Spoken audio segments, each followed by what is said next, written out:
Freedom is coming tomorrow. Freedom is coming tomorrow. That was the chant of an African child on 16 June 1976.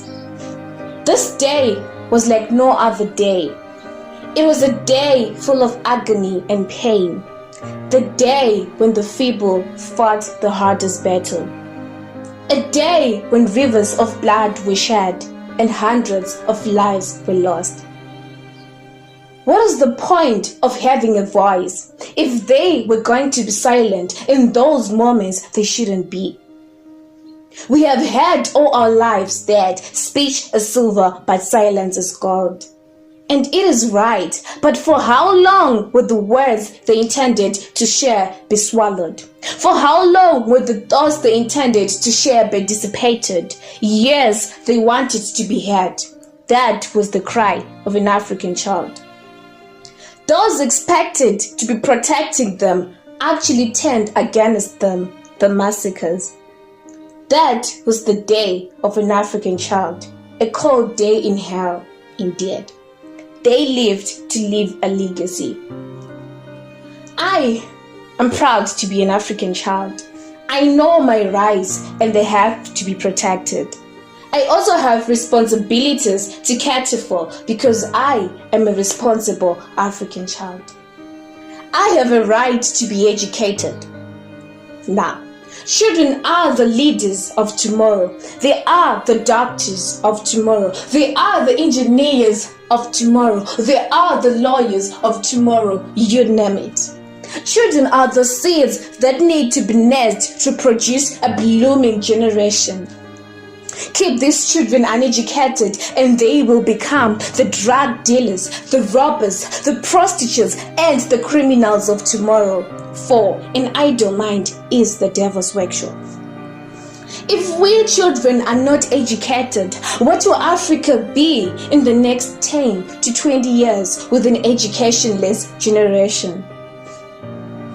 I have a right to be free from abuse, be it physically, emotionally, verbally, or sexually. Out there is a 13-year-old girl awaiting nervously to meet her husband, old enough to be a father's oldest brother.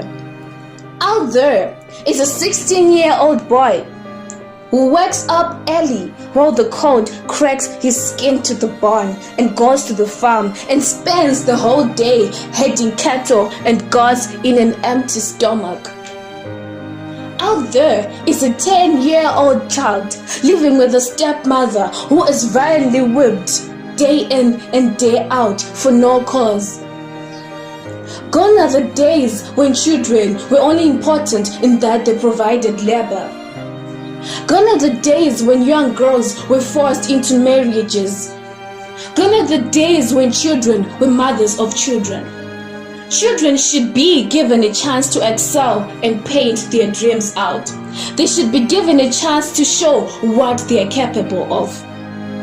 It's a shame to realize that we still have parents out there who feel like sending children to school is a waste of money. Zwana, African child, you have a right to be healthy.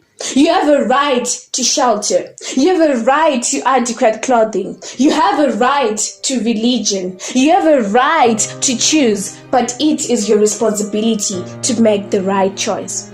A wise man once quoted, open quote, "The future belongs to those who believe in the beauty of their dreams," close quote. I am that child. I want to leave a legacy. Lalela, African child. Being African means power that reigns from generation to generation. Being African means the strength to stroll on life's scariest waters. Being African means a hunger and thirst for success that knows no gravity and deserves to fly like an eagle. Being African means trusting yourself when everyone else doubts you. Being African means supremacy. Being African means seeing possibilities beyond your wildest fears. Being African means challenging your limits and going beyond. African child, if you're not making history, it's probably because you are history already.